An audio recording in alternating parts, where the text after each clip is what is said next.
Hello, hello, hello. This is the review of Little Busters. Now, I don't even like Little Busters that much, but this person commented if I could review Little Busters. I wanted to do it because someone asked me. So, Little Busters is a show about these 10 or 9, I forgot how many people they are. Yep, a lot of people. And they're like graduating like high school and they want to be together because they're friends and stuff. And they want to start a baseball team so they can enjoy their youth and stuff.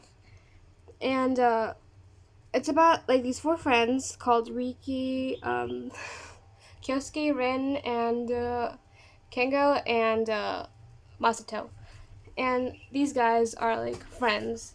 So they're like we have to start a baseball team, but to start a baseball team you need like 9 to 10 people.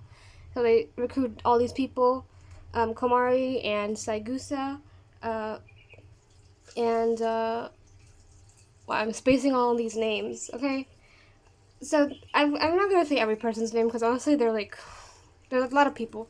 Okay, Kudrawaka and Kuragaya and Mio, like, a lot of people. So I'm not gonna say all their names.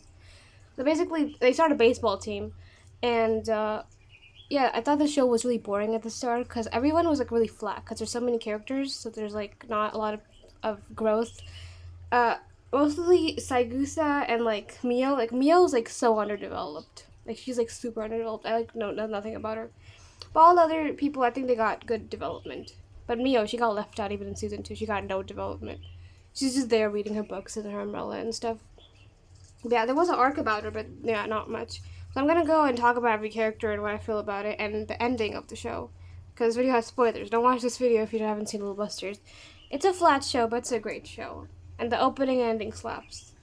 So first is Riki. Riki's like pretty boring, and like he's just like we have to be together and stuff. He's like a pretty like normal. I thought he was a girl at the start because he's voiced by a female, and I honestly thought he was a girl, but he's not a girl. So yeah.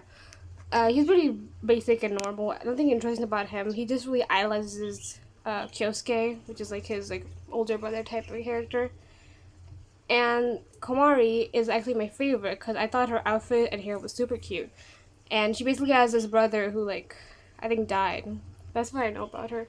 They basically make friendships together. They all have dynamics, some more than others, but still. Then Saigusa, which she has an older sister, a twin sister who's older, and one of their fathers is apparently like a thief, and they don't know whose daughter they are because they think that if my dad is a thief, then I must be too, and they don't want to find out. And I'm like, okay, I was pretty like heartfelt when I was watching it, but yeah, that's what her thing is.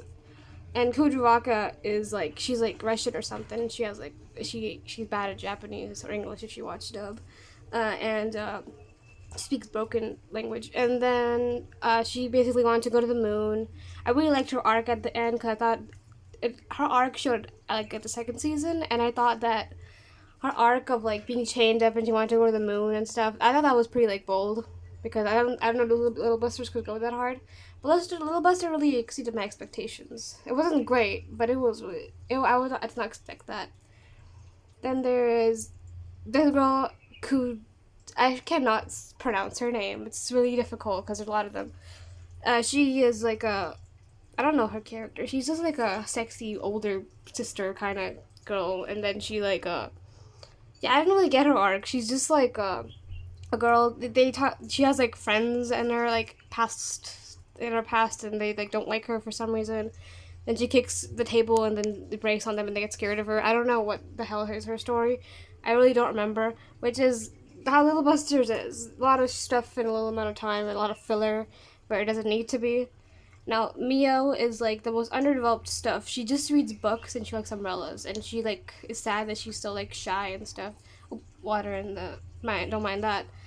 Uh, she's just really shy about that. Okay, and then she gets like a dual personality where her true self gets trapped in like I don't know a bubble dimension, it's darkness, and her other self comes out. It's really complicated stuff, and then it fixes itself somehow. I don't know. It's like really spiritual shit that I don't get. Then there's Kyosuke. I thought this guy was really flat, but he's okay. Nothing. The guys are kind of boring. A lot of girls in the show, not a lot of guys. This is my favorite guy, Masato. He's pretty cool. He's a gruff dude. He's pretty stupid. He's for comedic value, of course. Then there's Kengo. He's like a hard ass. He didn't want to join their team because he was like, I do. Wait, his name is Kengo or, yeah, he does. His name and his like what he does really sounds similar because he does like those sword stuff like Kengo, like Tendo. Yep, Tendo. The stuff with the stick, like the sword. He does that, and his name is Kengo, but he does Tendo. So yeah. He doesn't want to join their team because he's like, I have other shit to do. But he joins them anyways because they're friends. And of course they would. Last character is relevant. Ren. She's pretty cute. She's into cats. Her and Riki have a romance, the main guy. I did not see that coming. I did not ship them at all. But they had a romance. And that's how it was. Yeah, I'm gonna talk about the end of the show. The show is really boring in the start.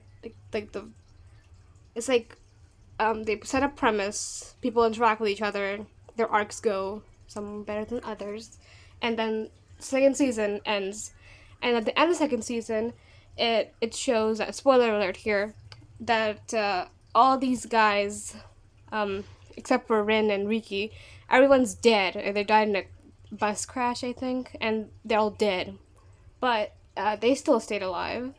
And so Kyosuke here, which is the big mastermind behind this whole thing, he basically is like, I'm gonna wish that the time repeats itself over and over again so these guys can, live on their own and be mature, because these guys are not mature because they don't want to graduate high school.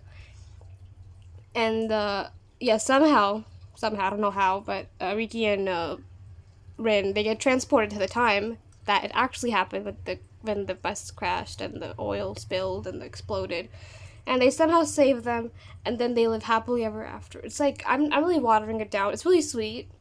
I'm just gonna say it's really sweet, but yeah, I did not see that coming.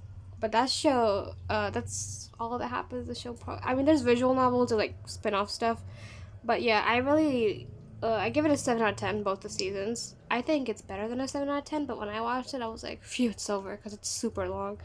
And the moment they said, oh, this world is fake, we're just repeating our timeline over and over again, I was like, makes sense, the sky looks so fake. Like, the sky is just blue. It's like My Hero Academia level of sky. It's like, it's blue, dark blue sky with like clouds, really defined. And I'm like, that's what I thought.